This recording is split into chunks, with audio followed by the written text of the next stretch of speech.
जय हिंद साथियों। आज हम साइंस के महत्वपूर्ण प्रश्न बताएंगे जो परीक्षाओं की दृष्टि से बहुत महत्वपूर्ण है। ठीक है दोस्तों, देखिए पहला क्वेश्चन है, ध्वनि की चाल अधिकतम होती है। तो दोस्तों ध्वनि की चाल अधिकतम होती है इस्पात में, यानी कि लोहे में। ध्यान रखना, ध्वनि की चाल अधिकतम किस में होती है? इस्पात लोहे में। ठीक है, लोहा दिया हो तो लोहा करेंगे, नहीं इस्पात करेंगे। ठीक है, अगला है, वायु में ध्वनि का वेग लगभग कितना होता है? 300 मीटर प्रति सेकंड होता है। ध्यान रखना, वायु में ध्वनि का वेग लगभग कितना होता है? 330 मीटर प्रति सेकंड होता है। 332 है, लेकिन इसमें 330 दिया तो यही सही है। ठीक है, वायु में ध्वनि का वेग कितना होता है? लगभग 330 मीटर प्रति सेकंड। अगला है, 100 डेसिबल का शोर स्तर निम्न में से किसके संगत होगा? तो 100 डेसिबल की ध्वनि तब जो कल कारखाने फैक्ट्रियाँ होती हैं वहाँ से इतनी आवाज़ आती है। ध्यान रखना, तो 100 डेसिबल का शोर स्तर किसके अंतर्गत है? किसी मशीन की दुकान से आने वाला शोर को। ध्यान रखना, किसी मशीन की दुकान से आने वाला शोरगुल है। ठीक है, यदि सितार और बांसुरी पर एक ही स्वर बजाया जाए तो उनसे उत्पन्न ध्वनि का भेद निम्नलिखित में अंतर के कारण किया जा सकता है। तो केवल ध्वनि गुणता के कारण उसकी पहचान की जा सकती है कि ये सितार का ध्वनि है या बांसुरी की ध्वनि। ध्यान रखना, कह रहा है यदि सितार और बांसुरी पर एक ही स्वर बजाया जाए तो उनसे उत्पन्न ध्वनि का भेद निम्नलिखित में किस अंतर के कारण किया जा सकता है? तो दोस्तों ये ध्यान रखना, केवल ध्वनि गुणता के कारण पहचान सकते हैं कि ये बांसुरी का है कि सितार का है। ठीक है दोस्तों, अगला है साथियों, ध्वनि तरंगों की प्रकृति कैसी होती है? तो ध्वनि तरंगों की प्रकृति ध्यान रखना दोस्तों, अनुप्रस्थ होती है। ध्वनि तरंगों की प्रकृति कैसी होती है? अनुदैर्घ्य, सॉरी, ध्वनि तरंगों की प्रकृति कैसी होती है? अनुदैर्घ्य होती है। ध्यान रखना, बी विकल्प सही हो जाएगा। ठीक है, ध्वनि तरंगों की आवृत्ति प्रकृति कैसी होती है? ध्वनि तरंगों की तो अनुदैर्घ्य होती है। ठीक है, ध्यान रखना। ठीक है, ध्वनि तरंगों की प्रकृति कैसी होती है? अनुदैर्घ्य। अपने उड़ान पथ में अवरोधकों की पहचान के लिए चमगादड़ निम्नलिखित तरंगों में से कौन सी एक तरंग का उपयोग करते हैं? तो परस्पर तरंगे छोड़ते हैं। ध्यान रखना, जो चमगादड़ होता है तो रात्रि में जब कभी किसी भी अवरोध या किसी से टकरा सकता है, लेकिन वो पराश्रव्य तरंगे छोड़ता है, तो पराश्रव्य तरंगों के कारण पता चल जाता है कि आगे कोई पेड़ है, पौधा है या कोई दीवार है, तो टकराने से बच जाता है। तो रात्रि को चमगादड़ कौन सी तरंग उत्सर्जित करता है? पराश्रव्य तरंग, जिसके द्वारा पहचान लेता है कि आगे कोई रुकावट है। ठीक है दोस्तों, अगला, पराश्रव्य वे ध्वनियाँ जिनकी आवृत्ति परास होती है 20,000 हर्ट्ज से अधिक होती है। ध्यान रखना, परस्रव वे ध्वनियाँ हैं जिनकी आवृत्ति 20,000 हर्ट्ज से अधिक होती है। ठीक है दोस्तों, ध्वनि तरंगें कैसी होती हैं? लंबवत होती है। ध्वनि तरंगें कैसी होती हैं? लंबवत होती हैं। पहला विकल्प सही हो जाएगा। ठीक है दोस्तों, ध्वनि तरंगें कैसी होती हैं? लंबवत होती हैं। पहला विकल्प सही हो जाएगा। ठीक है, अगला है साथियों, लोलक घड़ियाँ गर्मी में क्यों सुस्त हो जाती हैं? तो लोलक गर्मियाँ यानी कि लोलक घड़ियाँ गर्मियों में इसलिए सुस्त हो जाती हैं क्योंकि लोलक की लंबाई बढ़ जाती है। जब लोलक की लंबाई बढ़ जाती है तो दोलन काल क्या होता है? में लगा समय क्या होता है? बढ़ जाता है। लोलक लंबाई बढ़ जाती है जिससे इकाई दोनों में लगा समय भी बढ़ जाता है, जिसके कारण लोलक घड़ियाँ सुस्त हो जाती हैं। ध्यान रखें, लोलक की लंबाई बढ़ जाती है तो उसका दोलन में लगा समय यानी कि आवर्तकाल भी बढ़ जाता है। ठीक है दोस्तों, यानी सी विकल्प सही हो जाएगा।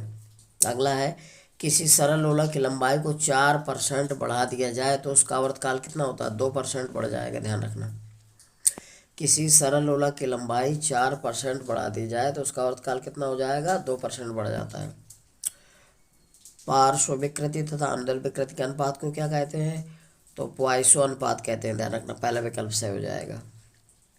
अगला है, वर्षा की बूंदें गोलाकार होती हैं। तो वर्षा की बूंदें दोस्तों पृष्ठ तनाव के कारण गोल होती हैं। ध्यान रखना, वर्षा की बूंदें गोलाकार होती हैं क्यों?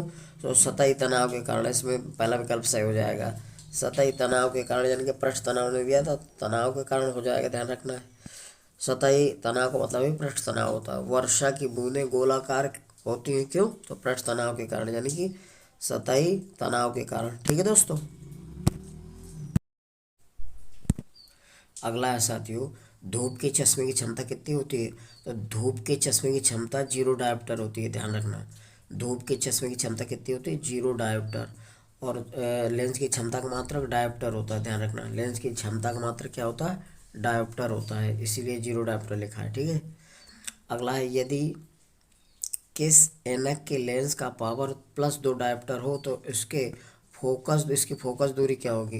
दोस्तों ध्यान रखिएगा, फोकस दूरी f बराबर होता है 100/P, और क्षमता को P से प्रदर्शित करते हैं तो ये आ जाएगा 100/2।